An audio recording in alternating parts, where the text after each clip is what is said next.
Pode? Amém. A graça e a paz de Cristo Jesus, meus irmãos. Aos irmãos que vão nos assistir depois, pela gravação, a paz do Senhor Jesus também. Vou pedir para vocês se colocarem de pé para a gente fazer uma breve oração e iniciar o nosso estudo. Pai querido, nós queremos nesse momento orar a Ti, pedindo a Tua bênção, a Tua graça, meu Pai, para que a gente possa ministrar a Tua palavra e para que a gente possa receber a Tua palavra. Abençoa cada um de nós. Nós oramos a Ti pedindo, em nome de Jesus. Amém. Pode sentar, meus queridos. Oi? Voltou?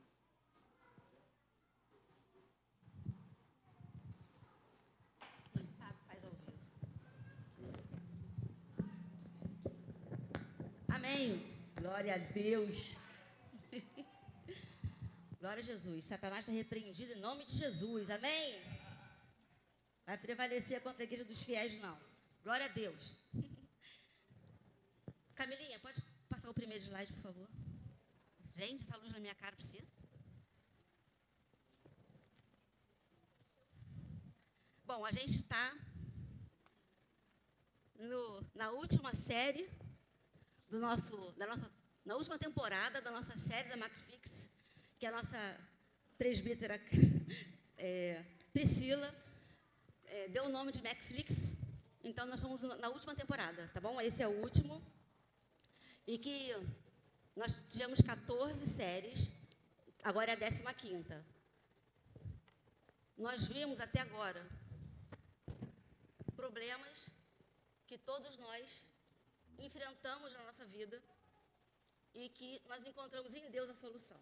Então, nós já vimos culpa, sofrimento, desapontamento, preocupação, dúvida, irritabilidade, desânimo, monotonia, ressentimento, tensão, solidão, inferioridade, como saber a vontade de Deus e materialismo. E agora, a gente vai começar a 15ª, que é como viver para Deus, para Cristo, na vida profissional.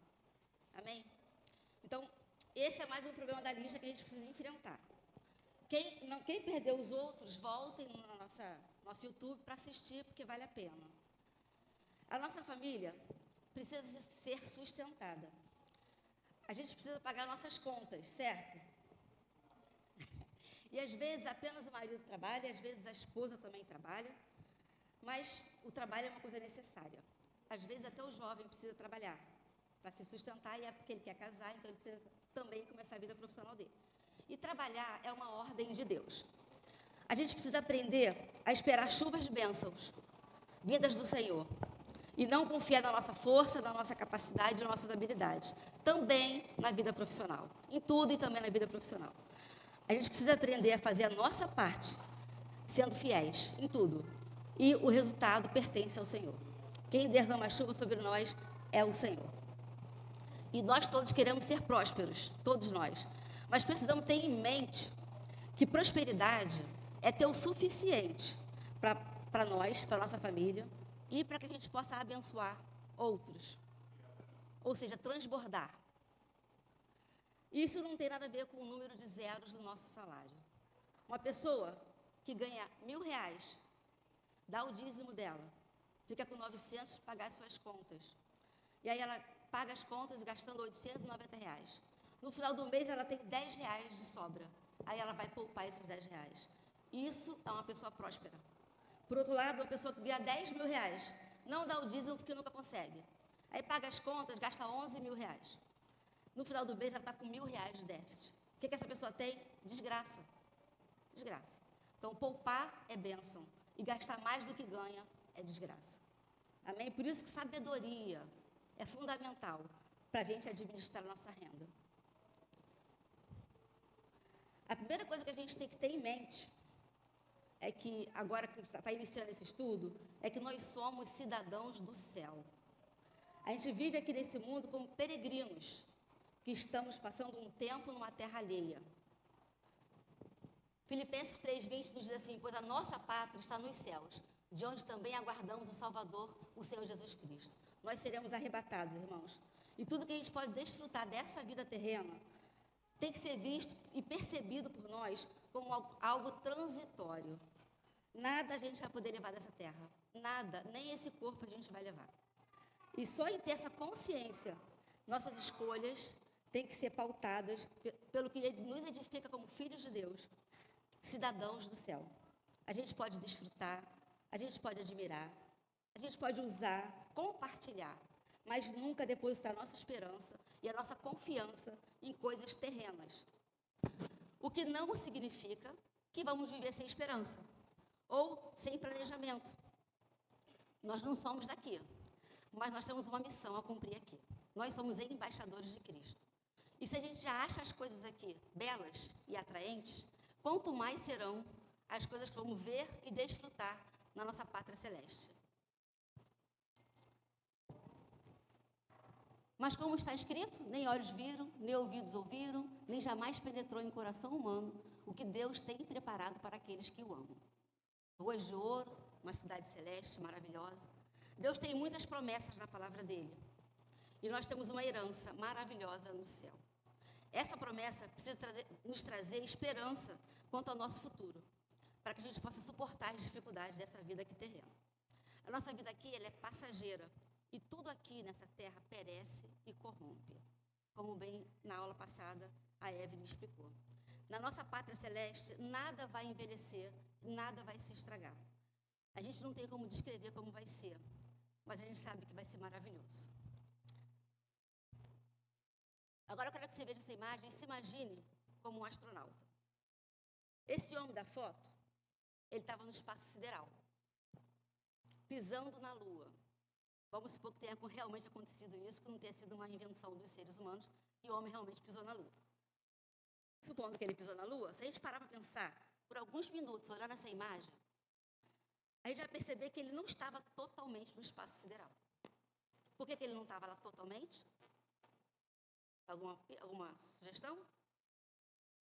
Porque foi feito muito investimento para que ele estivesse naquela atmosfera hostil e conseguisse sobreviver. Ele está usando uma roupa especial e se tirar essa roupa ele vai morrer.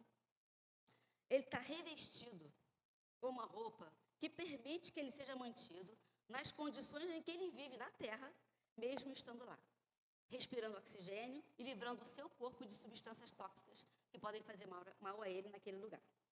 Então, todos os cuidados foram tomados para que a vida dele fosse mantida como se ele estivesse no ambiente que ele nasceu, na Terra, mesmo estando lá no espaço sideral. São coisas fundamentais para sustentar a vida daquele homem. Agora pensa, você nasceu de novo. É filho de Deus, é nova criatura. E agora o seu novo mundo é diferente do mundo aqui. Não é mais o mesmo que a gente vivia antes. Quando a gente se converte, tudo se faz novo. E qual vocês acham que vai ser a nossa armadura, a nossa roupa especial, que vai nos ajudar a sobreviver nesse mundo? Qual é? Vocês estão muito quietos olhando para mim. Qual é a nossa roupa? Cristo. Vamos ler 3 passagens aqui. Porque todos vocês que foram batizados em Cristo, de Cristo se revestiram. Gálatas 3:27. Quanto à maneira antiga de viver, vocês foram instruídos a deixar de lado a velha natureza, que se corrompe segundo desejos enganosos, a se deixar renovar no espírito do entendimento de vocês e a se revestir da nova natureza, criada segundo Deus, em justiça e retidão procedentes da verdade. Efésios 4:22-24. Não mintam uns aos outros, uma vez que vocês se despiram da velha natureza com as suas práticas e se revestiram da nova natureza, que se renova para o pleno conhecimento, segundo a imagem daquele que a criou. Colossenses 3:9-10. Quando o Filho de Deus entra para o mundo dos negócios, para a vida profissional, ele está saindo da atmosfera natural que o novo nascimento traz e indo para uma atmosfera completamente estranha e que pode ser destrutiva para a vida dele. E a menos que ele esteja isolado contra essa atmosfera hostil, pode haver uma catástrofe. Nós precisamos de revestimento espiritual. E Cristo é a nossa proteção, como a palavra de Deus nos ensina. Por isso, a gente tem que ter uma vida espiritual fortalecida.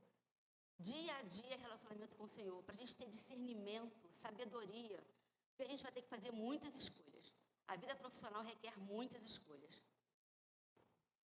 Aí, com tudo isso aí que a gente já falou até aqui, bem firme no coração de vocês, chega a hora de escolher uma profissão. e começar a trabalhar, especialmente para os jovens que ainda não começaram. E esse é o momento em que o cristão está saindo dessa atmosfera, que ele nasceu de novo, e indo para um campo de batalha, um ambiente que pode ser muito difícil. Nós precisamos de estratégias, precisamos pedir a Deus discernimento espiritual. O problema que o crente enfrenta quando ele começa uma carreira profissional é o de viver a vida em Cristo num ambiente opressor e se manter fiel ao que Deus confiou a ele. Vamos ler agora uma parábola que Jesus contou. Vamos ler. Jesus disse aos seus discípulos: o administrador de um homem rico foi acusado de estar desperdiçando os seus bens. Então ele o chamou e lhe perguntou: que é isso que estou ouvindo a seu respeito? Preste contas da sua administração, porque você não pode continuar sendo administrador. O administrador disse a si mesmo: meu senhor está me despedindo, que farei? Para cavar não tenho força e tenho vergonha de mendigar. Já sei o que vou fazer para que quando eu perder o meu emprego aqui, as pessoas me recebam em suas casas. Então chamou cada um dos devedores do seu senhor. Perguntou o primeiro: quanto você deve ao meu senhor? 100 potes de azeite, respondeu ele. O administrador lhe disse: toma sua conta, sente-se depressa e escreva 50. A seguir ele perguntou ao segundo: e você, quanto deve? 100 tonéis de trigo, respondeu ele. Ele lhe disse: tome sua conta e escreva 80. O senhor elogiou o administrador desonesto, porque agiu astutamente.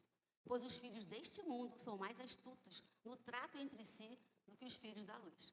Por isso eu lhes digo: usem a riqueza deste mundo ímpio para ganhar amigos, de forma que quando ela acabar, estes os recebam nas moradas eternas. Quem é fiel no pouco, também é fiel no muito. E quem é desonesto no pouco, também é desonesto no muito. Assim, se vocês não forem dignos de confiança em lidar com as riquezas deste mundo ímpio, quem lhes confiará as verdadeiras riquezas? E se vocês não forem dignos de confiança em relação ao que é dos outros, quem lhes dará o que é de vocês? Nenhum servo pode servir a 2 senhores, pois odiará um e amará o outro, ou se dedicará a um e desprezará o outro. Vocês não podem servir a Deus e ao dinheiro. Jesus finaliza a aplicação dessa parábola, que ele acabou de contar, declarando de modo categórico: nenhum servo pode servir 2 senhores, porque ele vai odiar um e amar o outro, ou vai se dedicar a um e desprezar o outro. Vocês não podem servir a Deus e às riquezas. A palavra riqueza, ou mamon, significa essa vida natural aqui da terra, com tudo que ela dá valor, tudo que ela valoriza, tudo que ela oferece, tudo que ela contém. Ela significa muito mais do que dinheiro. Inclui tudo que esse mundo tem a oferecer, os valores dele. E aplicando isso ao nosso estudo de vida profissional, a gente pode entender que Cristo disse que a gente não pode servir a Deus e ao mundo dos negócios, a Deus e a vida profissional ao mesmo tempo.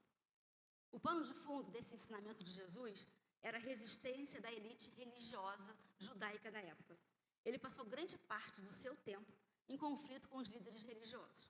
Geralmente eram os fariseus, que eram os intérpretes da lei e era a referência do povo sobre como servir a Deus. Só que Jesus foi duro com eles. Eles foram duramente criticados por Jesus o tempo todo. Eles acumulavam diversas tradições e ensinamentos de rabinos e do passado. Rabinos que faziam estudos da Torá e passavam ensinos que eles guardavam isso e passavam como tradição sobre o que a lei significava. Eles interpretavam a lei. E um dos conceitos deles, básicos, era que Deus valorizava as coisas materiais e recompensava o homem que era bom, tornando esse homem rico. A atitude deles em relação ao dinheiro é resumida numa declaração deles, que diz assim: quem o Senhor ama, ele enriquece. É a teologia da prosperidade daquela época. Isso mostra o pensamento deles em relação às coisas materiais. Cobiçando a aprovação de Deus, eles cobiçavam o dinheiro como um sinal externo da aprovação que eles teriam de Deus. Então, se Deus aprovasse, eles enriqueceriam. Esse é o que eles passavam para as pessoas. Eles exibiam a riqueza material como uma coisa que Deus deu para eles para mostrar quanto santo eles eram. O nosso Senhor, Jesus Cristo, ele tem muito ensino sobre o dinheiro. Ele constantemente fala sobre isso. Ele tenta mostrar o verdadeiro valor do dinheiro. E qual é a relação que os homens devem ter com o dinheiro. Vamos analisar um pouquinho essa parábola. que a gente acabou de ler. Eu vou te pedir para passar alguns textos, alguns versículos dela, pode ser da NVI. Aquele mordomo, ele era infiel. E ele ia ser mandado embora do seu emprego. E as perspectivas dele eram sombrias. Obviamente, ninguém mais confiaria nele para administrar a sua riqueza, porque ele não era fiel. Então, ele não poderia conseguir outro emprego do mesmo tipo que ele tinha como administrador. A alternativa que ele via era se tornar um trabalhador braçal. Mas o único talento que ele tinha era contar dinheiro. Então, ele não tinha qualificação para nenhum outro tipo de trabalho. Pegar a picareta, pegar uma pá na mão, ele não conseguiria. O desespero tomou conta dele. Só de se imaginar como mendigo, sentado à beira da estrada, implorando por esmola. Ele era muito mole para trabalhar, com a força do braço dele, e era muito orgulhoso para implorar. Mas ele ainda tinha um curto período de tempo como administrador dos bens daquele homem. Então, ele decidiu usar a posição dele para preparar um lugar para quando ele fosse mandado embora. Aí, à medida que cada devedor vinha perante esse administrador, tinha a conta reduzida. E aí ele conseguia a amizade deles e imaginava que seria bem recebido nas casas deles quando ele perdesse o emprego. Está preparando o futuro dele. A parábola não nos traz um ensino sobre um comportamento desonesto. Não é isso que Jesus está ensinando para a gente. Jesus nos ensina por meio do comportamento daquele mordomo que agiu, que era infiel, mas que ele agiu com esperteza, usando a falta de caráter dele para obter perspectivas de vantagem futura. Ou seja, os filhos deste mundo usam as suas habilidades das trevas para se prevenirem de dias maus. E os filhos da luz não fazem nenhuma prevenção. Quando Jesus diz no verso 9, verso 9, Lucas 16, 9, quando ele fala assim: por isso eu lhes digo, use a riqueza deste mundo ímpio, algumas versões falam riquezas injustas, para ganhar amigos, de forma que quando ela acabar, estes o recebam nas moradas eternas. Ele incentiva a fidelidade na aplicação de riquezas de origem injusta, oriundas desse mundo que jaz no maligno, riquezas que podem ser perdidas. Ou seja, é uma oposição às verdadeiras riquezas que não são terrenas. Aí, só para esclarecer essa parte final do versículo, que fala que, de forma que quando ela acabe, estes o recebam nas moradas eternas, a maioria dos estudiosos entende que está falando de anjos, que estão observando a gente o tempo todo. Bota Efésios 3:10. E os anjos vão nos receber quando a gente partir dessa vida, quem o arrebatamento não vier antes. Quando a gente partir daqui, nós vamos ser recebidos também por anjos. E ele fala isso, que eles estão observando a gente o tempo todo. Esse texto, Efésios 3:10, fala assim, não, Efésios 3:10. Fala que a sabedoria de Deus é conhecida no mundo espiritual, onde estão os anjos, por nosso intermédio, pelo nosso comportamento. Ver se a câmera consegue botar. Efésios 3:10. Não o quê? Efésios 3:10. Olha o que diz esse texto. A intenção dessa graça era que agora, mediante a igreja, ou seja, por nosso meio, a multiforme sabedoria de Deus se tornasse conhecida dos poderes e autoridades nas regiões celestiais, de acordo com o eterno plano que ele realizou em Cristo Jesus, nosso Senhor. Tá bom, só até aí, Camila. Ou seja, o mundo espiritual nos observa. A gente não está sozinho em nenhum momento. Não adianta trancar a porta do carro, a porta do quarto, a porta do banheiro. A gente está o tempo todo cercado. Então, a gente mostra a sabedoria que nós temos para o mundo espiritual. Não só para as pessoas aqui, mas também para o mundo espiritual. Então, esse quer dizer aquele finalzinho daquele verso que a gente leu, de Lucas 16, 9. Amém? Aí, vou te passar agora 16, 11. Lucas 16, 11. Mas só que Jesus deixa mais clara ainda a ideia que eu estou passando para vocês aqui, de que ele não está incentivando a desonestidade no verso 11. Lucas 16, 11. Assim, se vocês não forem dignos de confiança ao lidar com as riquezas deste mundo, quem confiará as verdadeiras riquezas a vocês? Então, Jesus não está de jeito nenhum incentivando a desonestidade. Então, às vezes, ele ensinava por contraste. Jesus, então, deixou muito claro, quando explicou, que os filhos deste mundo, às vezes, são mais sábios do que os filhos da luz. Porque o homem mundano sabe que tem que se preparar para o futuro. e usa os métodos corruptos, naturais a ele, enquanto que os filhos da luz, muitas vezes, são despreocupados com assuntos ligados a dinheiro e riquezas, e não usam seus privilégios e responsabilidades com vistas à aprovação de Deus, com vistas a ajudar o próximo e com vistas a ser precavidos, fazer alguma poupança. Agora, 16:10, o verso de Lucas 16:10. Ó, quem é fiel no pouco, também é fiel no muito. Quem é desonesto no pouco, também é desonesto no muito. Isso fala da nossa mordomia. Cristo ensinou que devemos ser... Pode tirar o texto, isso. Para eles verem mordomia. Não está bonitinho, mordomia? Cristo ensinou que devemos ser fiéis no pouco, que nos foi confiado. Porque quando a gente for julgado pela nossa mordomia, a gente possa ser recebido em glória. E tenhamos uma recompensa pela nossa fidelidade. Ele estava mostrando o uso adequado de coisas materiais, influência que a gente possa ter, poder, posição, e se a astúcia daquele mordomo que foi infiel, ela foi elogiada, quanto mais as dos mordomos fiéis, muito mais serão. E muito mais galardão vamos receber, por isso, quanto mais fiéis nós fomos. Cabelinho para passar. Aí, Cristo concluiu o ensinamento dele em Lucas 16:13, no verso 13 daquela parábola, dizendo assim, ó, novamente, nenhum servo pode servir a 2 senhores, pois ou ele odiará um e amará o outro, ou então ele se apegará a um e desprezará o outro. Vocês não podem servir a Deus e a Mamon. Então, tem 2 esferas, são mutuamente excludentes. Vejam que Cristo, ele é categórico, dizendo que há uma clara linha de separação entre as coisas de Deus e as coisas de Mamon, entre as coisas de Deus e o mundo profissional, ou o mundo dos negócios, meramente mundano. E que você não pode servir a ambos ao mesmo tempo, como se os 2 estivessem no mesmo patamar. Essa é a questão, como se eles estivessem no mesmo patamar. Pode passar, cabelinho.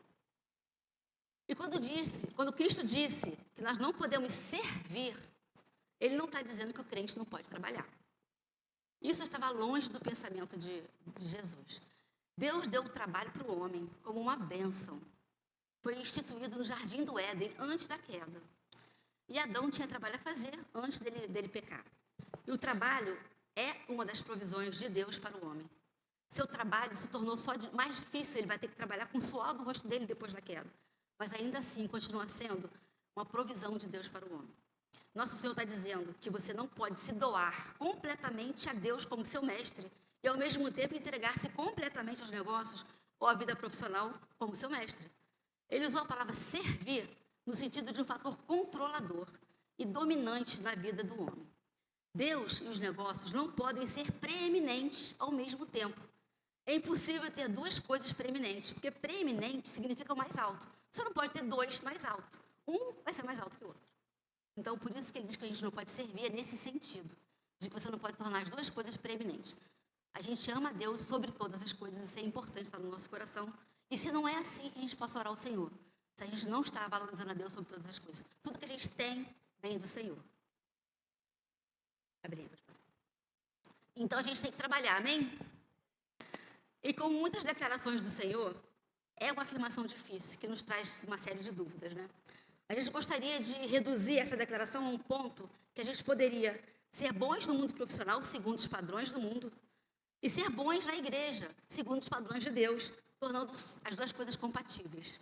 Claro que existem empresas que são dirigidas por servos fiéis. A gente tem aqui alguns empresários, glória a Deus pela vida deles, e que se submetem a princípios bíblicos. Tem empresas que são assim. Se você trabalha num lugar assim, glória a Deus, Deus possa te abençoar. Sempre. E abençoar o seu patrão. E se você é o patrão, que Deus te abençoe, que dê muita prosperidade, que continue assim. Esse local continue seguindo o padrão de Deus. Os princípios bíblicos ensinados por Jesus na Bíblia. Porque aí sim vai ter prosperidade segundo Deus. Mas só que, no entanto, na maioria das vezes, não é assim, não é isso que acontece. Muitos crentes querem ter Deus como Senhor no domingo, querem ter a carreira como senhora nos 5 dias da semana e querem ter sábado de folga. Não servir ninguém, servir a ele mesmo ou às suas famílias. Mas Jesus disse que isso é impossível. Você não pode tornar a sua carreira, Deus e mesmo a sua família preeminentes ao mesmo tempo. Observe que não é desprezar as bênçãos que o próprio Senhor nos deu. A nossa família é a bênção do Senhor. A nossa igreja é a bênção do Senhor. Nossa congregação é a bênção do Senhor. Nossa saúde é a bênção do Senhor. Nosso emprego é a bênção do Senhor. Mas é ter o Senhor em primeiro lugar. Porque Ele é o abençoador. Sem Cristo a gente não tem bênção. Sem Jesus a gente não tem bênção. Então vamos valorizar mais a Cristo, que é quem nos deu tudo.